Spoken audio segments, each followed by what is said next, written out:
All right, so here we go. So today we've talked about the problems that we're facing here in the travel industry. We went on to talk about how we can unite and come together. Everyone broke out into breakout sessions and got down and dirty with one another and had some more intimate conversations about where we are and where we would like to be, as well as some other topics. Now we're going to have our final panel for the day, and then we're going to talk about solutions, and we're going to hear what everyone had to say in these actual breakout sessions, then come together and create some actionable steps that we can work on until we meet next time in a couple of months. So without further ado, I am going to introduce Hariatu Dumbaya. And Hariatu is an amazing kick-butt travel influencer. She is not your traditional creator like most of you know. She actually is a network marketing professional and is one of the top income earners in the travel company that she represents. And she's been to countless number of countries. She's also a serial entrepreneur, and she is a global change agent, one of my best titles that I've ever heard. So welcome, Hariatu. Hello, what's up, all you wonderful ladies and gents? So coming in next, we have Francesca Murray. Francesca is a beauty and travel influencer of One Girl, One World. She's an on-air talent, and she's also a journalist. Francesca, if you want to go ahead and join us in. Hi. Perfect. Welcome. And coming in third, we have Emanuela. And I know I'm going to butcher your last name, so when you get on here, you're going to have to correct me. I have Stani Salias. She is a travel content creator of Jet Set Diary, a career and life coach, and also a diversity researcher and consultant. So, Emanuela, can you make sure, did I get that right, or did I just totally butcher it? Can you hear me? Yeah, we can hear you. You did kind of a little, but it's with love. It's Stanislaus. Stanislaus, but Stanislaus. I like that. Okay. Perfect. So, ladies, you guys broke out into some breakout sessions with our Black creators that showed up in the space. We are going to go and just go over the answers. So I'll be reading off the questions, and if you ladies can share your insights and the information that you received, that would be great. So our question number one, diversity on press trips, brand campaigns, and employment by travel brands and companies. What does that look like? What does that mean? I'll go ahead from my session. There was a lot of great feedback. One of the things that stood out for me was a lot of us have this experience when we're the only one on a press trip of being kind of ostracized and feeling like you don't fit in, and it kind of takes you back to those feelings of being in high school. And then not only do you feel that amongst the other people who were invited on the trip, but sometimes the tour guides may not address you the way they address the white attendees, or the hotel people may not look you in the eye, or they may assume you're not with the group, or even as far as being left at the airport, which one of the creators said happened to her. And that's also happened to me. So that was pretty wild to hear that that's like a reoccurring thing. And so one of the things that was suggested is that it should be standard and mandatory to have feedback, like a feedback form, so that you feel empowered to express these things that happen, because it's kind of difficult when you've already experienced so much, I don't want to say abuse, but you've had this negative experience, and then to muster up the courage to go and rehash that to someone, and then you have the risk of not being invited back or being labeled as difficult. So we feel like if these PR people and brands who do these campaigns and press trips would automatically just send out a form for feedback where it would let us know that these opinions are welcome, and then you could adequately express what you experienced. That was one thing that I thought was really good that came from our session. Whoever wants to go next can go ahead and hop on in. Okay, I can jump in. Francesca, thanks for sharing. And I know I've read your story too about what that has felt like, being the only on there, and these clicks that end up happening and how you feel, not a part of it. I think one of the things that we talked about was that piece, like not being the only. I think sometimes people or these brands may look at one person, one person being representative of, you know, everyone. And so maybe inviting a Black man as representative of the whole, like, Black community or whatever the case might be. And so we were talking about tokenism and looking beyond just one person, having multiple folks in there. I know there's been talk about some brands doing press trips that are specific to just all Black people, if I want to say that, all Black content creators. And I don't know if that's necessarily the answer per se, but I think that is one way to go about it. But I don't think we'll get anywhere if we're just keeping these groups separate, if that makes any sense. But more representation, less tokenism with the one, and then even having more diverse groups that are maybe together. All right, Patty, you're up next.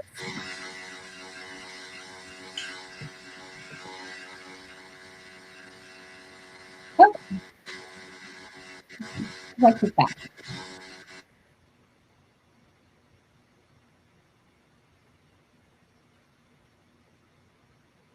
Heidi, can you hear us?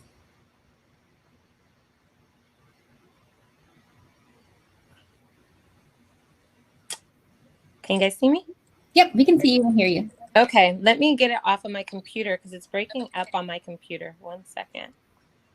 Let me get it off of my. There we go. Okay, so we're good? Yep. Okay. And you're up next. All right. I was trying to understand everybody. I got like bits and pieces. It was breaking up on my end, so I literally just came back on my phone. So champions find a way to adjust, right?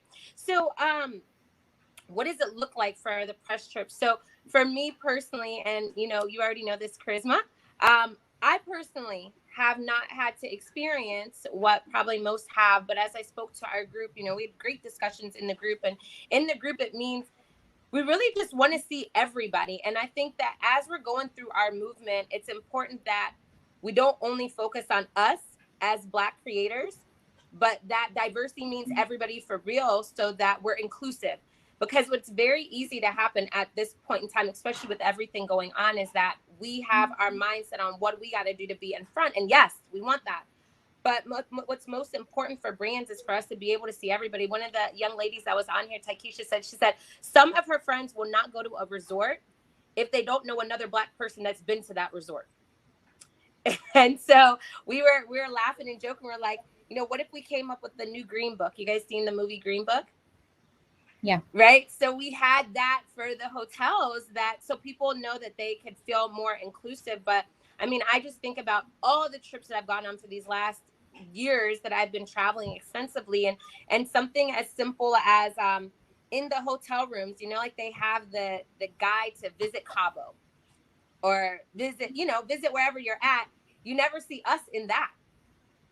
Something as simple as that just being on the table, that's subconsciously allowing you to know that you're welcome. Yeah. And so that's what the inclusion would look like to me from those press trips. It means feeling welcome, feeling like this is where I want to be, and knowing that when you are there with a diverse group of individuals, that you still are able to shine in your own light. And so, you know, that's kind of what we pulled from our group. Yeah. Seeing that diversity in the books is actually really important, because I'll never forget when a friend of mine, he actually was sharing his photo from going to, I believe it was Japan. And all I saw was from all my Black friends, what, black people go to Japan? And it was like no one ever seen a Black person there before. So they were a little shocked, saying that, oh, it's okay and it's safe for us to go. So guys, we're going to move on to question number 2. And oh yeah, and just in the pause, there is a green book being made by Marty. She's making a green book. Perfect. So unity amongst all creators. What are things you feel that Actually, nope, it's not this one. We're going to go to question number 3, diversity and equal pay in the travel industry amongst creators. What are things you feel that Black and non-Black creators can do to help bridge this gap? Could I jump in first on this one? Okay. So I believe one of the ways that you can ensure that equal pay happens is that, number one, that you have Black creators and non-Black creators an alliance where you understand what the base is. Because what happens is you're just trying to jump in the game, you'll take whatever. And so I truly believe that companies will pay you what they can. And if they're like, you'll take the bottom barrel, we'll continue to do that. But what if creators, non-Black and Black, said, listen, this is what's going to be the base, and no matter what, nobody's going to go below that. And I know that's uncomfortable because they're like, well, I still want to get mine. But you've got to just think from that standpoint. I think that is something, and it's just all about collaboration. I think our whole section is about collaboration and being able to have that communication and not having the crabs in a barrel mentality, which is what happens. Like, you think, hey, listen, if they look too much like me, they might get the campaign instead of me, instead of thinking, what if a couple of, us went in together on something, then they have to give you a better deal because of the reason that you'll have.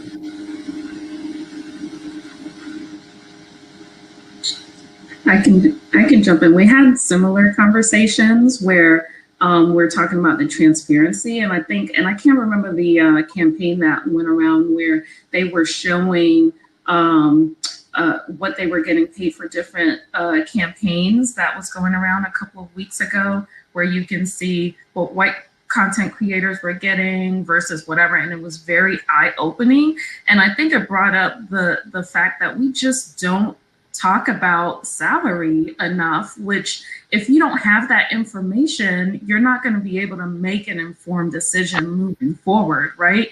And again, to your point too, we talked about doing things and taking jobs that may not be paid well because of the need to try and get our foot in the door or not ruffle any feathers. And that creates your like bottom from where you're like trying to move up. And so those conversations. Another thing that we were talking about with how we can diversify that is allyship. And another good example is, and I'm gonna butcher it, it's either Olivia Spencer. I think it's Olivia Spencer. She's the actress. I think she spoke about one of her fellow white actress counterparts putting herself on the line and doing things so that she can get better pay. And we need those kinds of things within the industry as well. Imagine if the allyship went to that point where you're saying what you got paid, and then the person of color, a Black person, is saying what they got paid, and then you can create some agency too, to like or advocacy really, to go out and petition and stand for that person in the gap where we can't do it ourselves. And then we also talked about the Share the Mic initiative that was done by Lovey Ajayi, and then I can't remember Glennon's last name, but they did the whole Share the Mic where it was white content creators really across all industries were providing the platform for non-white content creators to get on their Instagram platforms and speak to an audience that they normally don't have access to. And so it would be great if those kinds of things could be incorporated within the industry as well. And for us, it was pretty simple. Just share your rates. We would love if, especially between white and Black content creators, because you'd be surprised how much more, or maybe you wouldn't be surprised, but some of them get paid a lot more than we do for having the same exact following and metrics and all that stuff. So. Gotcha. And I just chime in and add one more thing, is not agreeing to not disclose your rates, because I have worked with, unfortunately, some agencies that will say that it is against their policy to share what you're getting paid. So again, not even accepting a contract or an agreement that says that you cannot share your rates with the other person, because again, that gives them the power, and we should be promoting translucency at all costs. So that's the only way we're going to get some equality and diversity that's happening here. So we're going to move on to the next question. So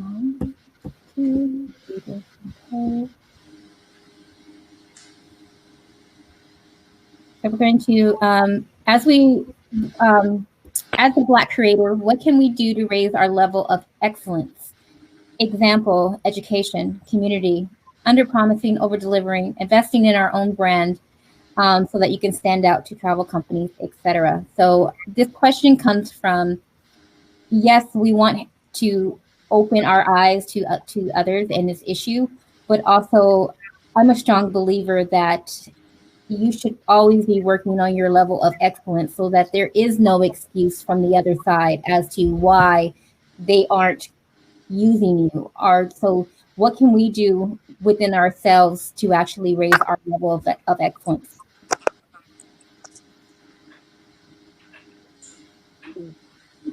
Okay, I can go. I guess I'm first again. All right. I see her excited eyes. She's like, I'm like, I'll go. So one of the things that we talked about is accountability. Is having accountability, like having a group of creators and you having accountability to each other. To, hey girl, you're not really on your game like you were a couple of weeks ago. Let's get on your game. I think that that's an area that most people don't like what everybody does, but when one of our people that are close to us don't do something well, we've got to be comfortable enough to tell them, like, that's not you. Let's go ahead and get yourself back on track, and just taking this serious. I don't want any of us to feel entitled, right? So sometimes that happens because we're like, well, we know that at some point they're going to have to utilize Black creators, so we feel like that entitlement feeling. But we should always just set the bar so much higher than any brand can set it on ourselves. So that accountability group would be very huge for that. We didn't get to that one. That's quiet. No problem. To answer the question, we spoke a little bit about professionalism, making sure your business is in order, really, setting yourself up as a legitimate business, the website logo, and then being consistent with what you're putting out there. There was some conversation about the question being problematic, in that we're looking at the group that's being oppressed versus, challenging the systems of oppression that have created all of the ways in which we're viewed in society and things like that. And so did want to share that point of view as well. Yes, we do have some work to do, yet the industry and society as a whole has systemic oppression in different ways. And even as a Black woman, my life is very different from a Black man. And so all of that impacts how we are viewed, whether or not we have our ish together. Gotcha. So as we talk about raising our level of excellence, improving our education, joining supporting communities, and etc., what are examples of these types of resources that you are a part of or have participated in and feel should be added to a list of tools and resources for us to help each other elevate our brands and businesses? I can share, this didn't come up, but I can personally share 2 groups on Facebook that have been useful. One is called Female Travel Bloggers, and the other is Female Content Creators. And the thing that's great about those 2 groups is that they are open to everybody. Like, they aren't specifically Black groups. And obviously, of course, those specifically Black safe spaces are very important. But the thing about these groups is you can kind of see what kind of things they're demanding, what kind of pay they're getting. They talk about opportunities, they share opportunities and things that they already have access to that we just don't. And I've learned a lot being in those 2 groups alone. And then another one is Influencer Pay Gap. It's a Instagram page. And that's the page that was sharing people's rates. So it's anonymous, and people submit and they say, like, I'm white, I have 25K, this is what I make, and things like that. So those three are really good resources, starting points to just kind of level things out and understand what's going on the other side. I think we talked more so about like along similar lines, like private Facebook groups, opening some of those things up so that other people can see some of those content. So it was along that line, and sharing resources. We talked about even collaboration. Collaboration within the industry, but then cross industry collaboration, which can open up other opportunities as well. So we talked about those like bigger types of topics. Yeah, we didn't, in our group, we didn't have a ton of different resources outside of just wonderful. I mean, you know, being able to plug into the classes and Unplugged IQ, being able to plug into the classes and learn the different skill set. So, you know, most of the people that are on here, you guys are well seasoned at this. For the ones that aren't super seasoned, you know, you need basics to understand what you need to do. And Wonderful and Unplugged IQ have been huge for us. But I'm appreciating the female travel bloggers and content creators too. All right, so we're going to move on to our last question for this group. So, not all topics about how to begin to heal and move forward. So that we can truly have diversity in travel can be discussed in just one day. This will be an ongoing process, which will include actionable steps to be taken, tracking progress, sharing results, and continuing to hold ourselves, non-Black creators and brands, accountable. Is there a topic or issue that was not addressed today that you feel should be added to our future town hall meetings?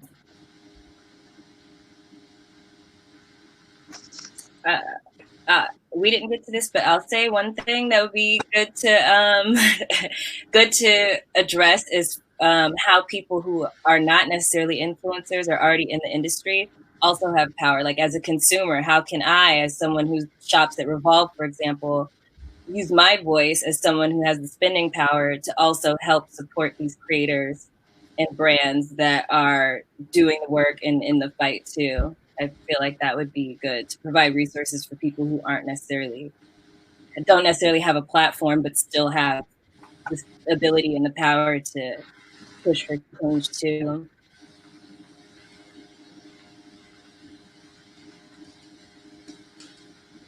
Sorry. So we talked a little bit about perhaps the topic is just kind of heavy on some people's minds, right? And so they're like, oh, this is kind of heavy for a Saturday. And so I think part of the conversation was maybe next time there are some people who are successfully navigating these systems. And so how do we maybe include them in part of the conversation so that they can share how they are successfully dismantling various systems of oppression. We talked about how to potentially give action steps and resources for that, but then also for allyship as well, to help others be better allies. And then I think that there was also some concern about how do we reframe Black Lives Matter so that the movement goes beyond this current wave, and that we're, constantly interrogating what's happening, and even within the industry too, and how we can make that better. Nice. Well, ladies, was there any? Oh, sorry, Heidi, go ahead. Okay. No, you're okay. You're okay. So the other thing that I thought would be impactful, we thought that would be impactful, is maybe having one of the panels where it is all the brands, and from, what we're doing in 2 months, having those brands talk about the things that they have implemented during this time, so that we can see that progress is being made. Because if you consistently feel oppressed, it puts you in a different place. So allowing us to see the progress steps that are being made by the brands that are coming in. So even the sponsor brands, what are you doing? Like, it's great that you're sponsoring this event, but what are the things that are happening, and how can us or all of us as content creators, what are the things that you're looking for us to kind of step up with that we'll be able to get more exposure. So I think that would be helpful. And then I don't know where this fits, and I forget where I wrote it down, but I forgot. Having one day, maybe it's Wonderful Wednesday, where, and this was the collaboration part. How can non-Black and Black creators work together? Having one specific day, maybe it's Wonderful Wednesday, where we literally shout out. So it's kind of like drop their share the mic, where we go ahead and shout out other content creators. We pick one day that we all do that on a consistent basis. So we create a movement with that too. So that creates that allyship. That allows us to understand that we're not worried about somebody that looks like us doing the exact same thing, and then the ones that don't look like us, we're actually working together, because I think that will also shout out to the brands to let them know you can't pull the wool over their eyes, because they're all close in their pools. So they will talk about what's going on. Right. Can I add something to that too? Yeah. I'll try and keep it short. So we had someone in our group who's part of the bookish community, but also travels. And so she was sharing one of the things that they do within there is like some of the white content creators within the bookish community, they have contacts with publishers. And so they will get a call for them to review books and things like that. And so what they're doing within their allyship is reaching out to them and saying, hey, I will write this review if you include these 5 other content creators. And it's will only happen under those conditions, if that makes sense. So that's one way. And then another way that they're doing is they're doing joint things too. And so, oh, I will do that, but it will be a joint with this other bookish community person as well. And so that is introducing other folks to the table, to these publishers, but then also when they're sharing this content, their audience is able to be introduced to someone that they probably would have never followed or never, engaged with. Right. All right, ladies, so we are running behind schedule. So I am going to thank the 4 of you for coming in on this session. We're going to head on out and bring in our non-Black creators next, hear what they got from their breakout sessions. And yeah, we will be in contact, because there's some follow-up that I'm going to need to get all your questions and answers. But yeah, thank you so very much. Thank you. Bye, loves.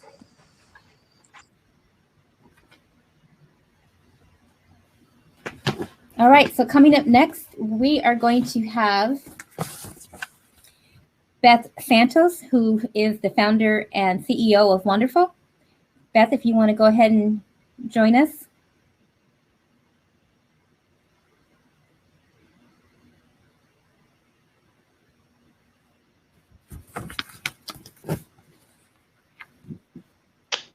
Hello. Hi. Hey. I'm taking a note from Hadiatu's book and calling in from my phone to make sure I don't have computer trouble. So, hi. So, and coming up next, we have Lauren Pelkey. Lauren. We met her earlier. If you want to go ahead and join us.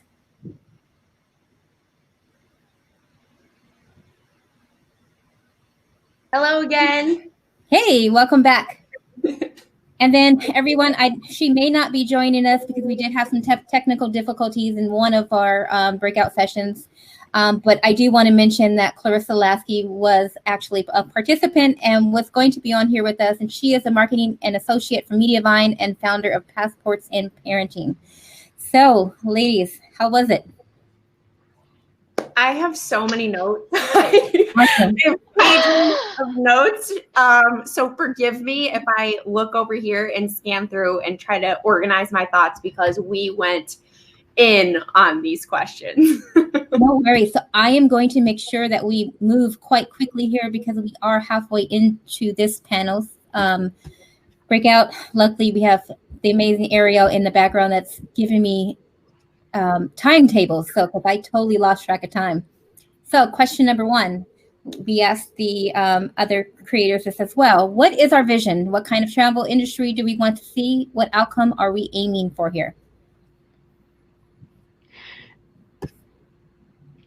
I'm like, Lauren, do you want to go? Because you're brimming. So I just want to say really quick that first off, huge props to Ariel Goldberg, who actually led this session for me. I was having so many technical difficulties that I ended up just participating as an observer. So for those of you who were in the breakout, thank you all so much for just moving forward. And I have taken notes based on it. And a lot of what people were talking about in our group was not just, of course, equal representation, diversity, being able to go anywhere on the travel side without feeling uncomfortable, about who you are. But I also think on our end, we talked a lot about that advocacy side. So, making sure that we're all advocating for each other, we're holding brands accountable, and we're actually checking, where are your receipts? How are you doing this? And making sure that we're getting real facts rather than just kind of breezing through things. Gotcha. All of that, I'm just going to add, this is a very similar conversation we had in our group, but I'm just going to add one thing onto that, which is, it's a very specific thing. In terms of representation of the destinations that we're reading about, seeing more local representation of that destination. So instead of, seeing more white voices talking about their trip to wherever, seeing more local representation of that destination from the point of view of someone there. Great. So number 2 is says diversity on press trips, brand campaigns, and employment by travel brands and companies. What does that look like, and what does that mean? I'll jump in here just on, we were talking about, from a non-Black creator perspective, having some sort of travel code of conduct or some sort of like business code of conduct that you reference, like before working with a brand, these are the questions we need to ask, making sure that we're asking those brands, what are your plans for this press trip? Who's going to be on this trip? And providing, if it is a not diverse campaign, if it is a not diverse press trip, making sure we step in with what's going on here and be ready to provide suggestions on how they can be better right then and there. Yeah, that's similar to what we had as well. And just, making sure that those brands are not inviting the same influencers over and over. I know in the last panel, they talked about tokenism and kind of making sure that it's not just saying, great, we got the one person, good, we're good to go, but actually, reaching out of our networks. And we also shared some really great templates that others have created. I'm sure some people will link in the chat of things that we can actually say to those brands. So if you're not sure of, how to actually say that, there are people who have written out some great language for that. So we shared a couple of those resources too. Same here, posting on your website, kind of like your code of ethics and whatnot. That's one other thing. It's not really about press trips, but travel brands in general. We talked about how important the content that we're sharing and the brands that we're sharing, whether it's through, packing guides with affiliate linking, making sure that the brands that we're including, are stepping up and are the brands that are taking steps or have already taken steps to have more diversity within their business themselves, like on the team, but also in their campaigns and media and whatnot. So really paying attention to who are we promoting, and making sure that we're paying attention to those dollars. So if a brand that I'm currently partnered with is not supporting Black creators or pushing diverse campaigns in general, what can I do to encourage or even pressure them to do so? And if they continue to choose to not integrate diversity and inclusion into their campaigns, what can I or what should I do? So in our group, we talked a lot about kind of the two options that we have. The first option is walk away and say, I'm not going to work with you anymore, which is a completely valid choice. The second option is, maybe you do decide that you're going to keep working with them, but you decide that you're going to be that voice that's constantly advocating and checking in on them and reminding them of how they need to change. And a couple of people in the group had mentioned that, sometimes these things take a little bit more time for industry to make changes. And so making sure that we're keeping that top of mind and that we're, kind of discussing that regularly and bringing that up is also important too, so that we're not just disengaging, though I think both of those choices are great.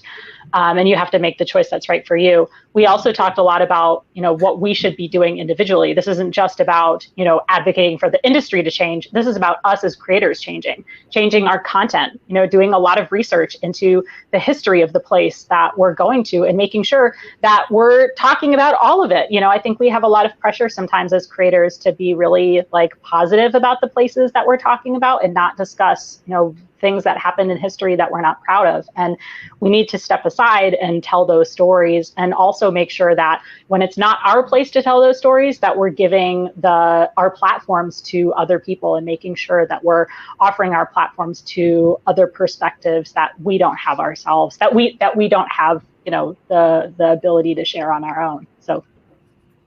Man, Beth, can I just say these conversations are so mirrored. So much of what you said are here in my notes, so that's really cool.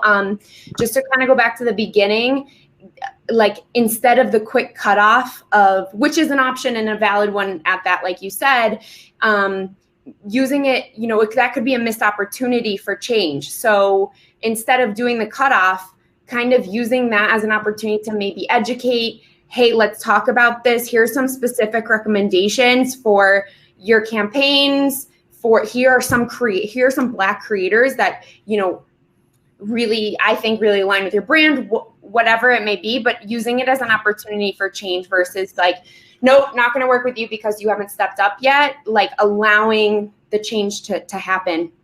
And also providing data to back it up. Again, that $60-something billion industry that maybe they're not thinking about. And then one more thing, you were talking about content and, there's a lot of pressure to make it always positive. And you were talking about exploring the histories of places maybe where most likely racist events have happened and things like that. And even beyond that, thinking about perspective other than your own.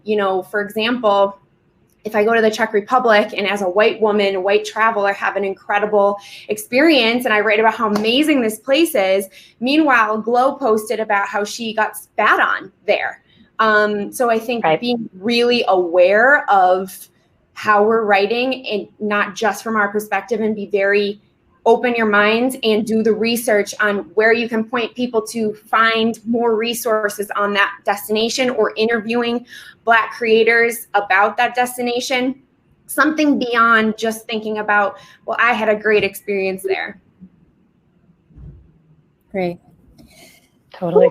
Getting deep. Loving it. What are 3 things that non-Black creators can do to foster anti-racism moving forward? What are some communities, organizations, books, movies, and resources that your group has found that other non-Blacks and allies should know of to become more aware, educated, and involved? Beth, go ahead. Lauren, I was just going to hand it to you and say your statement of diversifying our life just spoke to us so much in our group. And we're saying, we have to diversify our lives, follow more Black content creators, follow more people of color, making sure that we're having that representation in our own lives and not just, demanding it in the workplace. Yeah. So I think that was a huge part of it, and just making sure that those messages are coming through to us regularly. Stepping out of the way, as I mentioned, and lifting up other voices that should be heard, using your platform to amplify other voices. And then we actually talked a lot during this session, or I say we, but I listened to you all talk. So thank you for everyone who talked about being okay with the fact that we have all been wrong in the past, and even now, and there are times that we're going to be wrong, and that's part of the learning process. And, knowing that it's okay to be learning as long as you're trying to do better, that will help us to actually make these changes that we need. And so we kind of talked at length about how, we don't like admitting we're wrong. And that's why I think there have been people that have hesitated from stepping up, because if they speak out now, it means that they were wrong about something and they have to admit to being wrong, or being misinformed, or having been privileged and not having had that opportunity to learn or not having learned. And it makes us feel really stupid. And so really taking a moment and saying, you know, yes, there have been times in our lives that we have made the wrong choice. Even now, there are choices that we're making, but we are learning. And this is a process of learning and trying to do better and recognizing that as a source of strength. Totally. And the diversify your life was a big topic of conversation for us as well. You know, humanizing people outside of your bubble. Because that's where change happens too. We're talking about, you know, Netflix and the recommended videos, or excuse me, movies and shows and things like that. And going beyond that, you know, finding media content where the protagonist is a Black woman traveling, you know, Juanita, or we were talking about different titles and like, you know, Napoli Ever After, just diversifying your life. So that was a huge thing we talked about. And then another thing Sophia brought up is having a checklist before you post anything, before you work on a brand campaign, having like this set checklist that you're going down. Have I done this? You know, does this brand collaboration match my ethics, my everything? So I thought that was really cool, like almost action item. And she said she was going to share one with us. So Sophia. And then just one more thing. Oh, maybe I lost my notes, but we were talking about Justine, the amazing writer that she is. She's constantly learning, and you know, she's been a huge inspiration and resource for me over the years. But she was talking about really paying attention to the language we use when we are creating content. She brought up an example of, she was writing about Indigenous communities in Canada, and she said like Canada's Indigenous community or something like that. And someone pointed out, you know, how that type of language might suggest that the Indigenous people are the ownership of Canada over these people. And so she brought up a bunch of resources in terms of webinars and classes that you can take to really like think about your writing and how language is, she was saying language is everything. Language is so powerful. So making sure that we're using our language in the right way. And we don't even know it sometimes. So doing that, going the extra mile and really learning and attending those conferences, webinars, and writing seminars to really understand how we can become better writers and not do that in our writing. That's awesome. So if we didn't make it a note before, the actions and as well as the resources that we have discussed, not just here, but in the part A of this panel as well, we will be sharing this information and be emailing everyone. So everyone's going to get a follow-up to all of this, because not all of the actual solutions that we want to move forward on can be discussed today. And it's going to take going through all of these notes, because again, as I popped into a few of the sessions, was encouraging everyone to get on, because these solutions are going to come from everyone and not just those that are sitting here on the panel speaking to everyone today. So with that said, we're going to close out this part of the session with question number 6. Not all topics about how to begin to heal and move forward so that we can truly have diversity in travel can be discussed in just one day. This will be an ongoing process, which will include actionable steps to be taken, tracking progress, sharing results, and continuing to hold ourselves accountable. Is there a topic or issue that was not addressed today that you feel should be added to our future town hall meetings? So we discussed having, maybe for the next time, for anyone who's kind of just learning and just joining the conversation, kind of having like a 101 to start. And maybe that's explaining, Pax Light. Gabby, I think she did like a breakdown of what does Black mean versus African American, and going kind of through just through it in more depth. And I don't know, maybe some sort of like 101 starter session on the topic in general. And then we also discussed some sort of maybe workshop or seminar on language we can use with brands, on how we can push our brand industry partners to be more inclusive, to be more diverse, because a lot of people want to, but they maybe don't know what to say or how to start that conversation. So maybe some sort of 101 on, because those conversations can be difficult. especially if you might be an introvert or something and you don't know how to start it. So maybe there's a way, because we were saying, you know, be open and know that there might be a situation where you're going to leave money on the table because you're not going to work with this brand, but because they're not being inclusive and diverse in their company and their media, everything. But is there a way to not leave money on the table and to offer that bridge? So some sort of like guidance or training on how to speak up in that way. And also learning maybe some success stories and some failure stories on interacting with brands, having those conversations. You know, Marty was talking about earlier, some of the successful things, conversations she's had and the change she's seen. So it might be interesting to look at some like case studies, if you will. Perfect. I don't think we got to that question, so big thumbs up, Lauren. Sounds great. Those are awesome. We made it. Awesome. So as I shared before, we're actually doing not too bad. We're just 4 minutes behind here. So I want to thank you, ladies, please. Thank you tremendously for facilitating, or Beth listening in and taking notes. If you are listening to Ariel's fabulous facilitation. Thanks again, Ariel. Yes. And, Ariel, thank you, even though you're not on here. Thank you for facilitating, and thank you for running the backstage, because she is the reason, again, why I'm keeping as good on track as I possibly can. So again, thank you, and ciao for now. Ciao.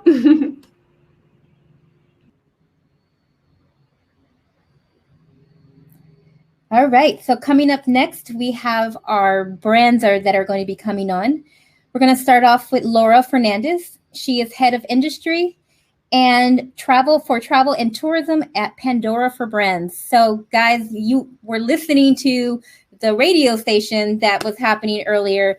Now you get to see one of the amazing people behind the brand. Welcome, love. Hi. Hey. Next up, we have Christina Cirillo. And if I butchered your name, please let me know, because I deeply apologize. She's the creative director for TripAdvisor. If you want to go ahead and join us, Christina. Hi. Hello. Welcome. Hello. Thanks. And coming in last, I got to tell you, I was so excited when I received her email letting me know that she was going to be hopping on with us for this very important conversation. Nia Froome from Google Travel. Can you join us, Nia?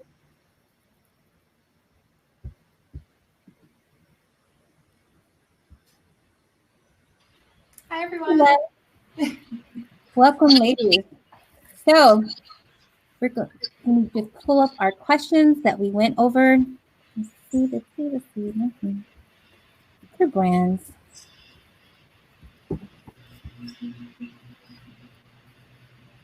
So we're going to start off with question number 1. What is our vision? What kind of travel industry do we want to see? What outcomes are we aiming for here? I'll start. And I will I go back to what Lauren said. I have so many notes, and I hopefully can read through all of them. I'm like, was scribbling. I need to get better with my handwriting. What our vision is for every traveler, very simple, but every traveler to feel welcomed. And from when they're booking their hotel or booking their rental property to getting on an airplane or train, we want every traveler to feel welcomed. And we also spoke extensively about the experiences that are offered when people are actually taking the trip. But yeah, it was starting off for every traveler to be welcomed. I can go next. Ours was a bit similar, but we started off saying that we don't actually know what the future that we're trying to create looks for, because we've never seen it. And so everything that we're doing is trying to sort of create, the diverse and the inclusive space that we've never actually been able to experience ourselves. A large part of that is going to be, telling diverse and full stories, really incorporating diverse experiences and full experiences beyond sort of the tokenism that has been referenced in a lot of the panels into everything that travel companies do. the intersectionality of that, when you think about sustainable tourism, when you think about halal and Latinx tourism, making sure that we prioritize that as well. And having those uncomfortable conversations, both within our organizations and as it relates to, the tours and the, attractions. If we go to a space, what's the history of that space? If you're leading a tour, making sure that the people who are actually traveling understand the totality of that. So those are some things. I also have a ton of notes. I'm trying to consolidate and be nice. I would just echo we had a lot of similar themes come up. I think just super baseline, similar to Laura, travel should be accessible. It should be democratized. It should feel representative of all folks and abilities. No one should fear for their safety when they're traveling. And then also thinking about like travel, one thing that came up was it's often marketed as, an aspirational action. And that limits a huge majority of people. So making sure we're aware of that. And then just in addition to what was said on the operator side, on the business owner side, giving smaller businesses and operators and tour guides and all those smaller businesses that don't necessarily have a voice or the capital to be able to kind of play in this space and be a competitive business in travel, democratizing that a little bit and reshifting some of those dollars to those types of businesses. Perfect. Moving on to our question number 2. We have heard a lot about brands and non-Blacks being uncomfortable about talking about racism, the problems being addressed by the Black community, and being the first to come up with solutions. Why do you think this is? What has personally held you back from speaking up prior to today?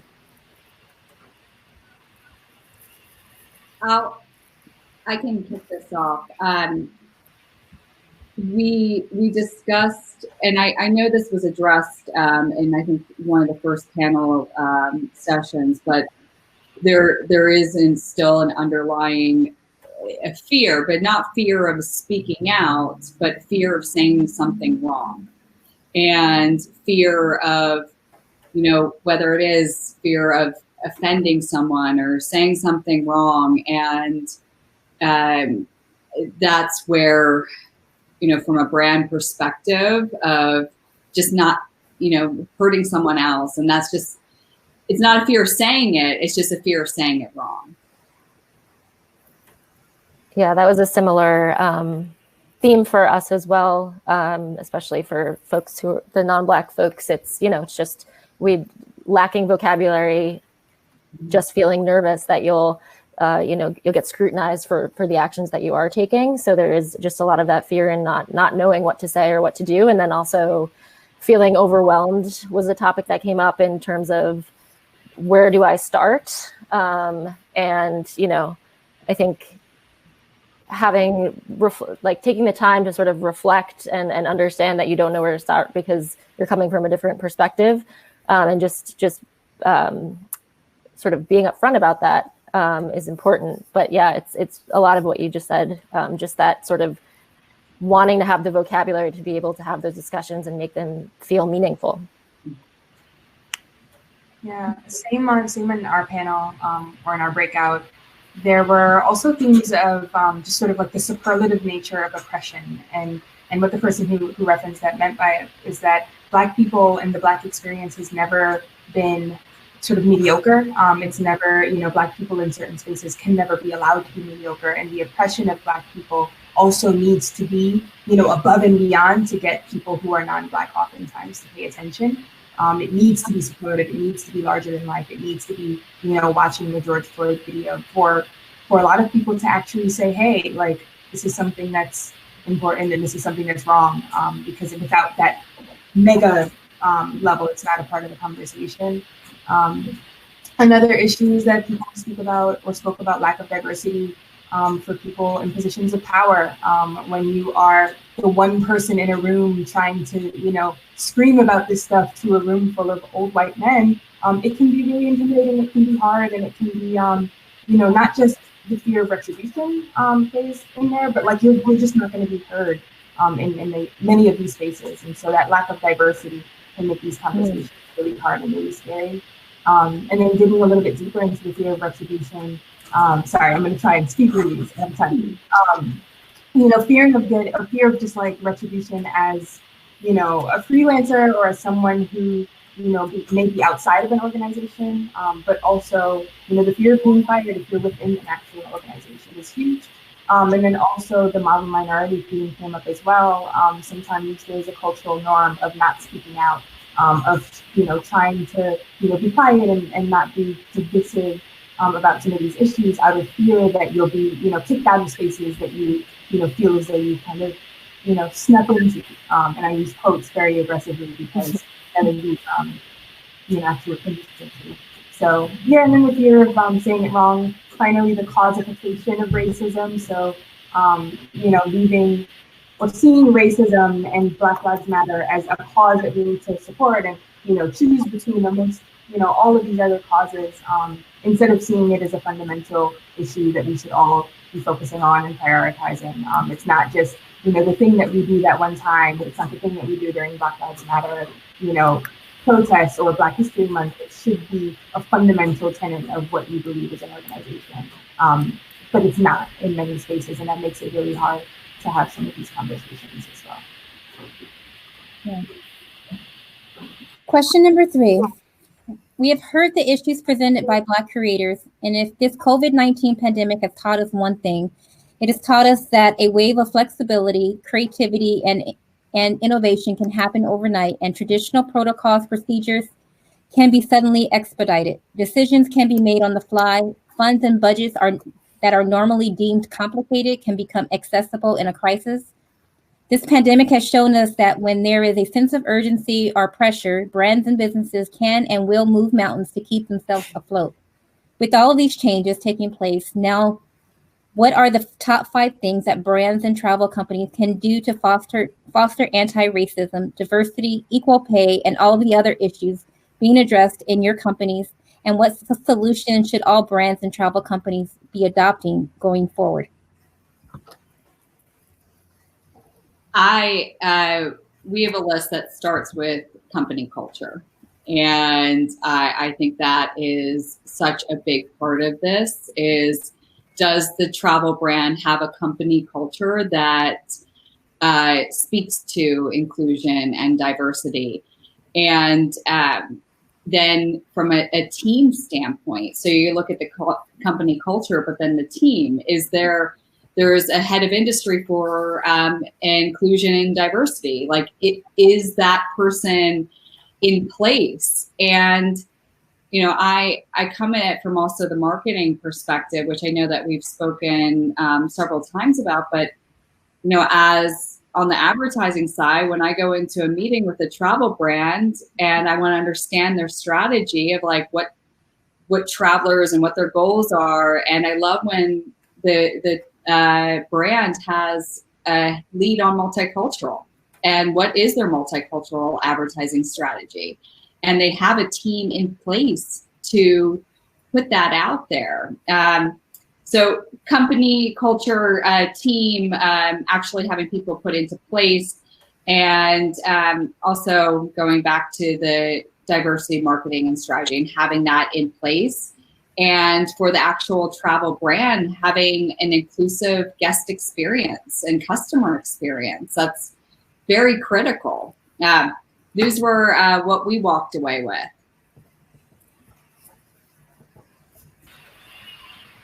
Those are great. And we have a couple of those as well. We started off thinking about just exposure, both internally, as an organization, making sure that people are exposed to a diverse set of voices, and that diverse voices have a seat at the table, or not just sort of, again, that token. But then also in terms of what you represent as a brand and what you share and present as a brand, making sure that you're exposing your audiences to these diverse perspectives. And in sort of doing that and in sort of building those types of relationships, there was a lot of conversation around being respectful. And so, one of the best ways to, as a I'm Black, but as a non-Black person, to sort of gain these perspectives and then share and surface them, is to build relationships with, Black creators, with Black people in the travel industry, with Black people who have perspectives to share, and a diversity of perspectives to share.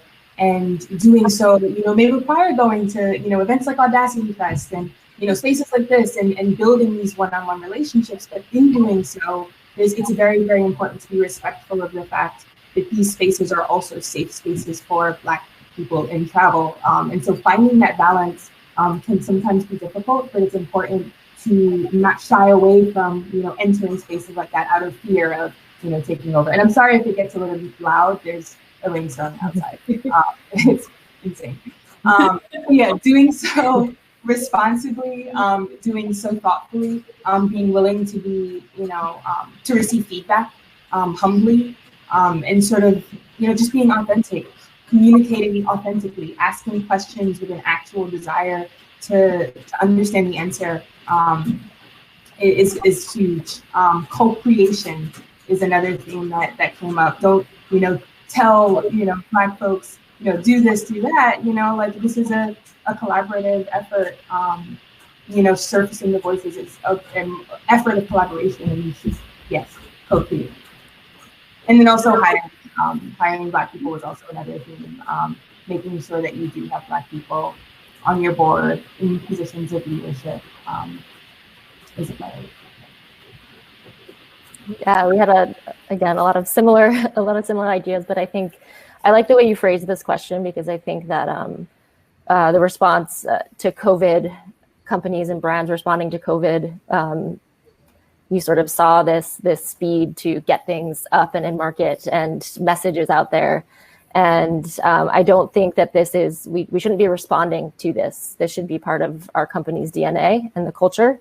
So establishing that baseline and making sure that this isn't just like a task force or a project. It's like something that you do to sort of establish a culture and integrate EDI goals into everything that you do as a company. Build a roadmap is something that came up, because I think people, again, feel overwhelmed with how do they start. So how can you kind of like build a roadmap to start to pick away at some of these issues? Hiring, of course, is the best way to start. I think getting the voices in the company if they don't exist already, and stepping outside of our networks, because when we're asked to make hires quickly, it's the easiest thing to go into the networks of the people that we know, and you'll often find that you're just kind of circling around the same folks. So, spending more time and energy to step outside of that, and then just as a brand, if you are a travel brand, just immediately auditing how you show up. What does your experience look like? What does the imagery, the illustration on your website look like? Who are the writers that you're hiring? Those are just like, you could do those things immediately. So just sort of diving right into that. And, as you are building these strategies, longer term strategies, doing the things that you can sort of do right away that don't actually, you can sort of just get done. And then I think, using any sort of like, if you are a white ally, like using that to have the uncomfortable conversations. So if you're working for a company that has white leadership, taking advantage of that a little bit and being able to kind of like say the things that other people maybe are a little more afraid to say to start the conversation. Yeah, definitely. And before we move on, I'll just add one thing: is if having diversity when you're hiring and making sure that you're hiring someone that is Black, that is heading that division, because I believe it was our first session when they were talking about there was a diversity travel panel on Juneteenth, and there wasn't there was no diversity being there. So making sure that someone is in that position that is of expertise, that they can actually put that diverse team together and go and analyze the business in itself. Mm-hmm. So with that said, to piggyback, sorry, I know. No, go ahead. One other theme that really came up in the vein of hiring is that it's also important to make sure that you're, kind of to what Christina was saying, like hiring people outside of just D&I type roles, because Black people can do more than speak about their experiences of Blackness. We can provide value, in marketing, in sales, in finance, in all of these things. And when you have Black people across the organization, that's when you really see that transformative change, from the junior level to the senior level, from, the marketing and the creative content, areas to, Lord knows where. We did the point. Yeah, great point. Thank you. So we're going to move on to question number 4. And I know everyone, it's 12:03. And if I can please have your permission and the okay to go on. We have a few more questions here before we actually wrap up our day. And I do want to get to the end of this. So question number 4, what hesitations do you have and what things are you worried about that may be barriers to you being able to foster anti-racism, increase diversity, equal pay, and more at your company? You know, again, the conversation that we had with some other brand leads, there really wasn't a hesitation but the brands and the companies we work for has this in place. But we go back to the fear factor and of not offending or not rocking the boat, which is just so, you got to push that aside. But that's where I'm like, I think we were all in this place where, you know what, yes, some change needs to happen. Some change needs to happen, but we're going in that path right now. Absolutely. Yeah, some of the fears that were touched on within my group were that action will be superficial, so that their companies are going to post the black squares and make the statements and things like that, and get caught up in like the flashy actions or the easy actions. So let's host an unconscious bias training, and we've done our diversity things, Black Lives Matter, but there are real structural changes that need to be made in order to enact lasting change. When we're talking about hiring, like the types of what development do you have, or development programs do you have in place to make sure that if you're hiring people at the junior level, they're progressing to executive, levels. Like what's supporting the action, a year from now, 2 years from now is huge. People were afraid of the complexity of entering new spaces. So again, that fear of retribution, that fear of reprisal. When you're speaking about freelancers, when you're speaking about people who are moving jobs and entering new spaces, will you find allies in these new environments, or are you going to be that lone voice, screaming at the board to do something? Because that can feel very disempowering and be something scary. And then people that you're afraid of losing was another thing. We spoke about this from the perspective of customers. Like some brands are nervous that they're going to lose, clients and customers, and people aren't going to want to buy from you if you speak out. But then also it's really important to recognize that like you don't want those people as your customers anyway, ideally. And then on a personal level, like as an individual, you may lose friends and family members. Like you may, have to sever relationships that are really important to you. But one person in our group said very eloquently that there are lives at stake, and there's no nuance to that type of conversation. So being willing to kind of, draw that line is super important, but also very scary.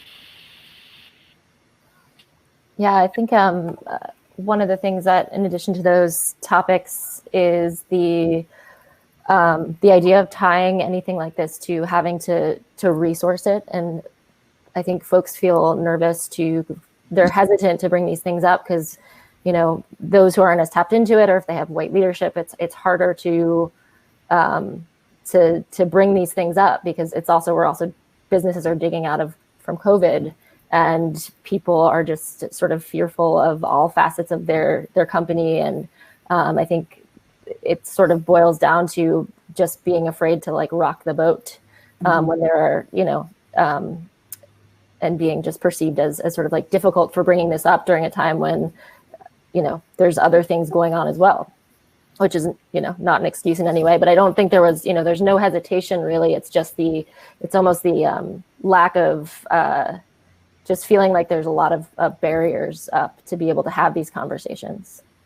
Yeah, and as Nia said, for those that are putting money before lives, making a decision to not say something because they're afraid of losing a customer that is racist, are Jeff Bezos, the conversation that he had, and he put it out there that he wasn't willing to keep this customer, but he was going to instead speak up for Black Lives Matter. And we as consumers need to really pay attention to what kind of brands and companies that we're allowing our dollars to be invested in and purchasing their products, because we're putting the message out there that money is more important in these lives. So I think that was a really great point. So we are going to move on to question number 5. What are 3 things I intend to do to foster anti-racism moving forward? What are some communities, organizations, books, movies, and resources that you have found that your staff should know of to become more aware, educated, and involved? We started with Wonderful, and what Beth and the whole Wonderful team has created. I think that this is such an incredible resource, and it truly has opened up all our eyes, and all the incredible influencers on this call. For me personally, it started when I got into travel and tourism at Pandora. It started with Evita's keynote speech during Destinations International in 2017, where she, at that time, 2017, flashed the number. Initially, it was like $50 billion. That's how much Black Americans have spent in travel. But she looked out into the crowd, and it was all, it's not very diverse. And she said, but no one's marketing to us. And again, my life, I live in this marketing perspective. And that was what changed my mindset, or opened my mind. And every one of our conversations we have with travel brands, because I think this is a big piece of how we're marketing and advertising, how not only the company culture that they have created. Did I drop out? No, you're still talking. I just for some reason it popped up like, thank you for attending the event. I was like, oh, gosh. But it starts, yes, for company culture, but I mean, the messaging that you have out there is like booking the correct influencers and everything. Did I lose you guys? Nope, we can still hear you. Keep going. Okay, perfect. But that's, and then we also, Wonderful, the influencers on this call is Evita. Again, big resources that we should continue to be a part of.